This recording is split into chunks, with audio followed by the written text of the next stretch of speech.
इधर शिवाय आराम से किचन के सामने बैठकर चेहरे को हथेली पर टिकाए अपनी माँ की बातें सुन रहा था और वो उसके लिए कॉफी बना रही थी। दुर्गा जी उसे आज का पूरा रूटीन बता रही थी। अब उनकी कोई बेटी तो थी नहीं जिससे वो अपने मन की बात कह पाती, और पति विभोर सिंह अपने काम के सिलसिले में अक्सर घर से बाहर ही रहते थे, तो शिवाय ही दुर्गा जी की सारी बातें सुनता था। दुर्गा जी, पता है वो मिसेस चटर्जी के घर में जो किराएदार हैं वो बड़े अच्छे हैं। शिवाय यह सुनकर सतर्क हो गया। आपको कैसे पता? दुर्गा जी, अरे आज मुरारी आया था तो हम सभी उसके ठेले पर सब्जियां लेने गए थे, तभी वहां पर मिसेस चटर्जी भी आई थी अपनी नई किराएदार कोमल जी के साथ। तब हमने उनसे बातचीत की तो पता चला कि बड़े ही अच्छे स्वभाव वाली लेडी हैं। शिवाय समझ गया कि कोमल आंटी वामिका की माँ है। दुर्गा जी ने जब उसे चुप देखा तो बोली, क्या हुआ, तू किस सोच में डूब गया? शिवाय, नहीं, कहीं नहीं। दुर्गा जी, मुझे तो लग रहा है कि मेरी उनसे बहुत अच्छी जमेगी, और सबसे बड़ी बात कि मेरी हम उम्र ही हैं, वरना यहाँ तो कोई मुझसे ज्यादा बड़ा है या ज्यादा छोटा। मैं हमेशा सोचती थी कि काश यहाँ कोई मेरी हम उम्र होती तो कितना अच्छा होता। शिवाय, लेकिन यहाँ भी तो आपकी कई सारी आंटी दोस्त हैं ना? दुर्गा जी, हाँ, लेकिन जो सहजता अपने ही हम उम्र इंसान के साथ होती है वो बाकी के साथ नहीं होती। मैंने तो सोच लिया है कि मैं तो अब उनको अपने यहाँ के हर फंक्शन में बुलाया करूंगी। बहुत ही मिलनसार हैं और होशियार भी। यह सुनते ही शिवाय अब हैरान रह गया, क्योंकि वह समझ गया था कि अगर कोमल आंटी इस घर में आएंगी तो पक्का वामिका का भी आना जाना होगा। दुर्गा जी की आवाज ने उसका ध्यान तोड़ा। और तुझे पता है कि उनकी जो बेटी है वह भी तेरे ही स्कूल में है और तेरी ही क्लास में पढ़ती है। यह सुनकर शिवाय ने अपना सिर पकड़ लिया और सोचने लगा कि लो, यह राज भी खुल गया। दुर्गा जी अब कोमल जी की तारीफ में कसीदे पढ़ रही थी, और इधर शिवाय परेशान था कि अगर हम दोनों की माँओं में दोस्ती हो गई तो फिर हम दोनों का भी एक दूसरे के घर आना जाना तो हुआ करेगा, और अगर क्लास में ये बात पता चल गई तो बिना बात के हंगामा होगा। ऐसा नहीं है कि मैं डरता हूँ किसी से, लेकिन मुझे बेकार का शोर शराबा और झगड़े पसंद नहीं है। एक तो वह सौरभ ही हर वक्त दिमाग में गर्मी भरे घूमता है, ऊपर से फिर सारे लड़के मेरे सिर पर चढ़ जाएंगे। दुर्गा जी ने जब उसे चुपचाप देखा तो आकर उसके सामने बैठ गईं और उसका कॉफी कप उसके सामने रख दिया। बता ना, क्या बात है? शिवाय, माँ, मैं आपसे एक बात कहूं? दुर्गा जी, बोलना। शिवाय ने अपनी माँ को सारा मामला कह सुनाया कि वह लड़की कोई और नहीं बल्कि वामिका ही है, जो क्लास में फर्स्ट आई थी, और आज स्कूल में क्या हुआ उसने यह भी बता दिया। दुर्गा जी यह सुनकर मुस्कुराने लगीं। वैसे तुझे पता है, कोमल जी ने मुझे बताया था कि वामिका क्लास में फर्स्ट आई है, तो मैं समझ गई थी कि यही वह लड़की है जिसके बारे में तू बात कर रहा था। शिवाय चौंक गया। क्या? पर यह बात आपने मुझे पहले क्यों नहीं बताई? दुर्गा जी, मैं चेक कर रही थी कि तू खुद से ये बात मुझे बताता है या नहीं। शिवाय, लेकिन माँ, मैं तो आपको अपनी सारी बातें बताता हूँ। दुर्गा जी, हाँ, लेकिन अब तू बड़ा हो रहा है ना, तो मैं बस चेक कर रही थी कि अभी भी तू मुझसे सारी बातें कहता है या नहीं। शिवाय हंस दिया। माँ, आप भी ना कमाल करती हो। आपको नहीं बताऊंगा तो किसको बताऊंगा?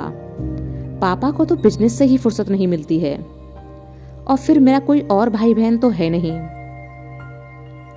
दुर्गा जी, वैसे मैंने देखा है कि आजकल के बच्चे 7वीं 8वीं क्लास में ही गर्लफ्रेंड बनाने लगते हैं। अरे बचपन खेलने कूदने के लिए होता है या इन सब चीजों में पढ़कर अपनी जिंदगी बर्बाद करने के लिए? हर काम अपने समय पर ही अच्छा लगता है। आजकल के बच्चों को बड़े होने की बहुत जल्दी है। यह कहकर दुर्गा जी चुप हो गई और शिवाय को देखने लगी, जो चुपचाप कॉफी की चुस्की ले रहा था। उसने अब अपना कप एक तरफ रख दिया ना बढ़ाएं और आज ये बात आप मुझसे किस उद्देश्य से कह रही हैं?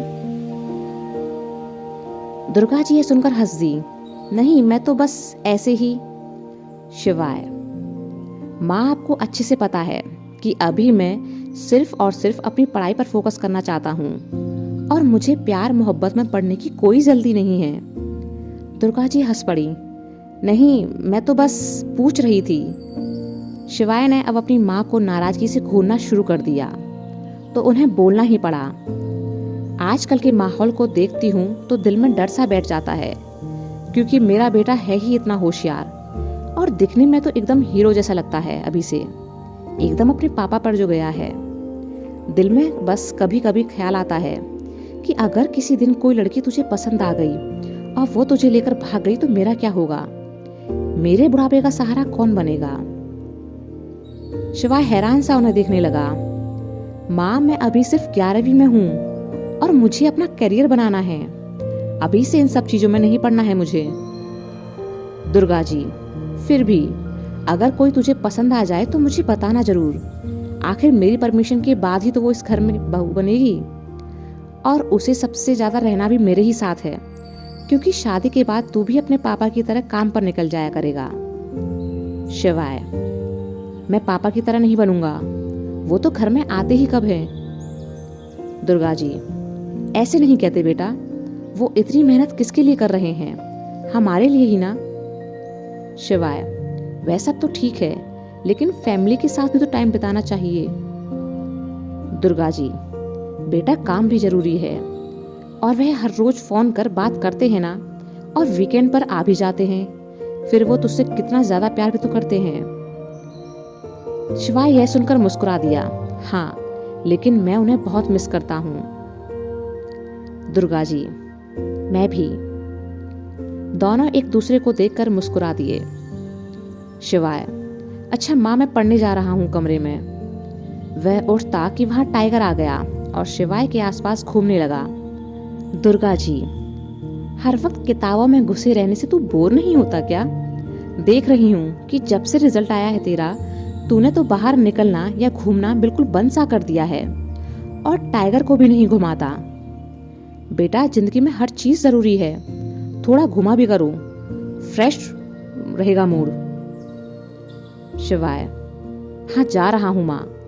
वैसे मुझे पता है कि लाइफ में हर चीज जरूरी है, लेकिन अभी इतनी मेहनत क्लास में अपनी पोजीशन वापस पाने के लिए कर रहा हूँ। दुर्गा जी, जानती हूँ, लेकिन तू सेकंड आएगा तो भी मेरा ही बेटा रहेगा। शिवाय हंसकर टाइगर के साथ खेलते हुए बाहर निकल गया। दूसरी तरफ रूही ट्यूशन जाने के लिए घर से निकली कि रास्ते में दीपक मिल गया। दोनों एक ही जगह ट्यूशन पढ़ने जाते थे और वहीं दोनों की दोस्ती भी हुई थी। कुछ दिन बाद दीपक ने रूही को गर्लफ्रेंड बनने के लिए पूछा तो उसने हाँ कर दिया। दीपक के जरिए ही उसे पता चला था कि क्लास में कौन सा लड़का कैसा है। रूही और दीपक अब ट्यूशन के लिए चल पड़े। दीपक, आज फुटबॉल के मैच में बहुत मजा आया ना? रूही, हाँ, लेकिन आज बेचारी वामिका की पिटाई हो गई सर से। मुझे तो बिल्कुल अच्छा नहीं लग रहा उसे ऐसे बिना बात सजा झेलते हुए देखकर। तुझे पता है, उसने आज पहली बार किसी टीचर से डांट और मार खाई, वो भी बिना किसी गलती के। दीपक, बुरा तो मुझे भी लगा, लेकिन अब क्या कर सकते हैं। रूही, सारी लड़कियां शिवाय पर शक कर रही हैं कि उसने ये कांड किया है, क्योंकि वामिका ने उसे डस्टबिन में पेस्ट डालते हुए देखा था। दीपक चौंका, लेकिन ये गलत है, शिवाय तो उल्टा मना कर रहा था। रूही, तो फिर किसने किया ये सब?